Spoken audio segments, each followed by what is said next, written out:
Ça pousse chez nous, une présentation de location FGL Steel, Meubles André Beaulieu, Pierre Lefebvre Toyota et Richardson International Limité.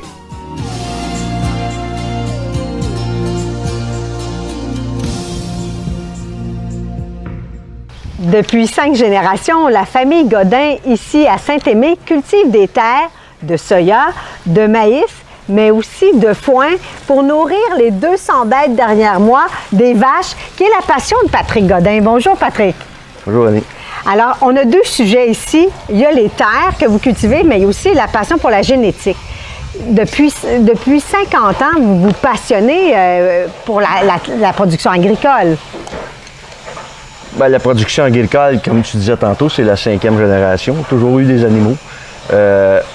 50 ans. Au milieu des années 60, mon père a commencé à participer à l'exposition de sorel. Puis, d'année en année, la passion grandissante, puis il a transmis ça là, à ses 2 fils, moi puis mon frère Normand. Puis on poursuit ça encore aujourd'hui en 2020. Malgré la pandémie, vous vous préparez quand même vos vaches, vous les bichonnez comme si vous participiez à des concours de beauté. Oui, tout comme les concours de beauté, c'est du travail de longue haleine. Puis avec le COVID, on ne sait jamais quand ça va finir. Fait on se tient prêt. Puis la journée que ça va recommencer, on va être prêt.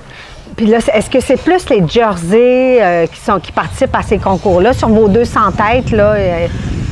Non, les Jersey, Jersey Holstein, mais je dirais un petit peu plus Holstein, d'une proportion 2 tiers, 1 tiers Jersey. Qui participent au concours? Oui. Puis cette année, vous apprêtez quand même à participer en juin, un prochain concours? On a une petite compétition bovine à Sorel à fin juin.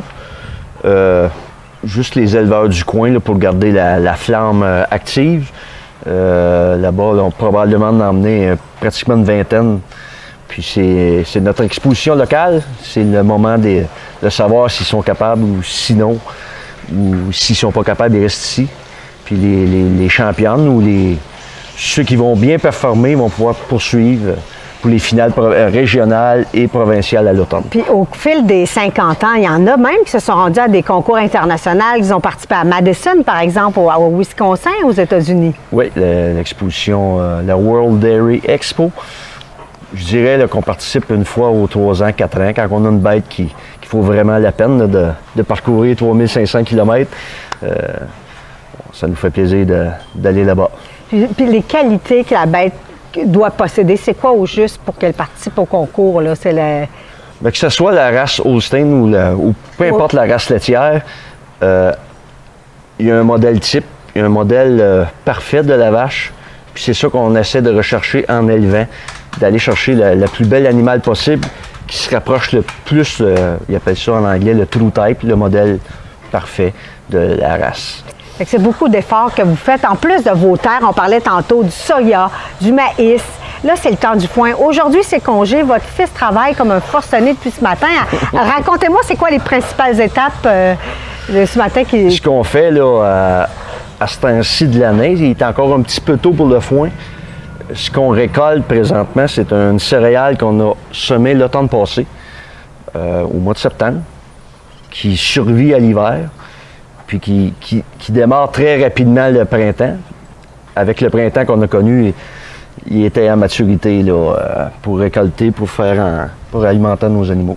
De voir aussi que les vaches sortent plus rapidement dehors parce qu'il fait beau, est-ce que ça a un impact sur la qualité du lait, Patrick? Pas nécessairement sur le lait, mais sur la santé de l'animal. Le lait, peu importe ce qu'on fait dans nos régions, c'est souvent alimenté avec de l'ensilage, du grain. Ça ne change pas. Ce qui change, c'est pour la santé de l'animal. Ils peuvent aller, c'est des packs d'exercice. Ils peuvent se dégourdir, un peu comme nous, quand le printemps arrive. Là, on est très heureux que le beau temps arrive. C'est la même chose pour eux. Et là, vos projets, je sais que depuis de nombreuses années, vous avez fait un bel agrandissement ici. Est-ce qu'il y a des beaux projets qui s'en viennent pour la famille Godin, une 6e génération qui va prendre la relève bientôt? Ah, mes neveux se passionnent beaucoup pour les moutons.